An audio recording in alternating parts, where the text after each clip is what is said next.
Halo semuanya, perkenalkan nama aku Michael Nicola Frierico, biasa dipanggil Michael, dengan NIM 231313012. Saya dari Prodi Teknologi Elektromedis, Universitas Sanata Dharma. Halo teman-teman, perkenalkan nama saya Hairatunisa, biasa dipanggil Ratu dengan NIM 23131133006 dari Prodi Teknologi Elektromedis Universitas Sanata Dharma. Oke, jadi berikut ini rangkaian yang keempat atau rangkaian detektor cahaya inframerah yang menggunakan LED inframerah yang ini, terus menggunakan fototransistor yang ini bisa juga, dan komparator tegangan IC. Jadi LED inframerahnya ini itu memancarkan sinar inframerah. Ketika sinar ini mengenai permukaan atau objek di depannya, sebagian dari sinar akan dipantulkan kembali.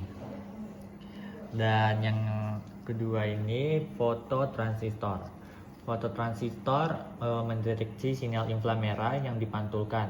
Jika ada pantulan, fototransistor akan menghantarkan arus, sedangkan jika tidak ada pantulan, fototransistor tetap akan kondisi non-hantaran. Yang ketiga itu ada komparator tegangan pada IC. Komparator tegangan itu membandingkan tegangan yang dihasilkan oleh fototransistor yang ini dengan tegangan referensi yang telah diatur oleh pembagi tegangan, resistor 470K dan 10K. 470K dan 10K.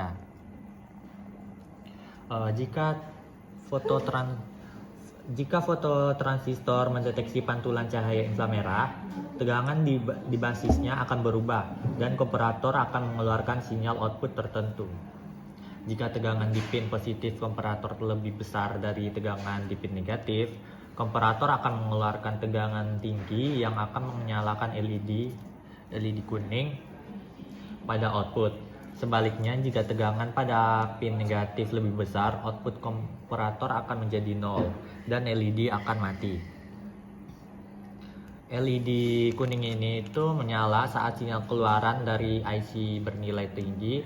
Ini menunjukkan bahwa pantulan cahaya inframerah telah terdeteksi oleh fototransistor. Secara keseluruhan, rangkaian ini itu berfungsi sebagai sensor cahaya inframerah untuk mendeteksi keberadaan suatu objek atau pantulan cahaya inframerah dari objek yang berada di depan sensor. Oke, kita coba dulu. Jadi, ketika ini ditutup, maka outputnya LED kuning akan menyala. Terus ketika ada pantulan cahaya seperti ini, maka LED-nya akan mati. Nah, sekarang saya akan mengukur tegangan pada sisi positif dari IC. Ini itu sisi positifnya itu di kaki 3. Jadi saya akan mengukur ketika lampu dinyalakan dan lampu tidak nyala.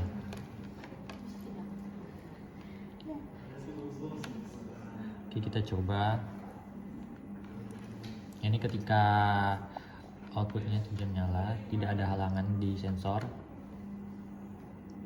Nah, untuk hasil keluarannya itu sekitar 2,2 volt. Terus ketika lampunya dinyalakan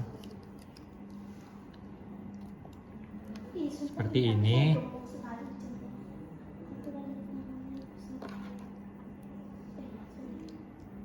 tegangan keluarannya juga sama, sekitar 2,2 atau 2,3 volt. Sekarang kita akan mengukur tegangan pada kaki sisi negatif atau kaki 2 dari IC. Oke, ini ketika sensor tidak dihalangi dan outputnya tidak menyala. Nah, ketika tidak menyala ini hasil tegangannya itu tetap 0 volt. Jadi nggak ada tegangan pada sisi negatif ketika sensornya tidak dihalangi cahaya. Terus ketika dihalangi cahaya, maka keluaran tegangannya itu kurang lebih 0,5 volt. Halo teman-teman, di sini saya akan menjelaskan tugas sensor dan transducer yang nomor 5, yaitu di sini ada LED inframerah atau LED inframerah, yaitu fungsinya untuk memancarkan cahaya ke permukaan ketika sensor mendeteksi garis hitam. Pantulan cahaya inframerah minimal menghasilkan sinyal dari fotodioda yang lebih rendah dari tegangan referensi.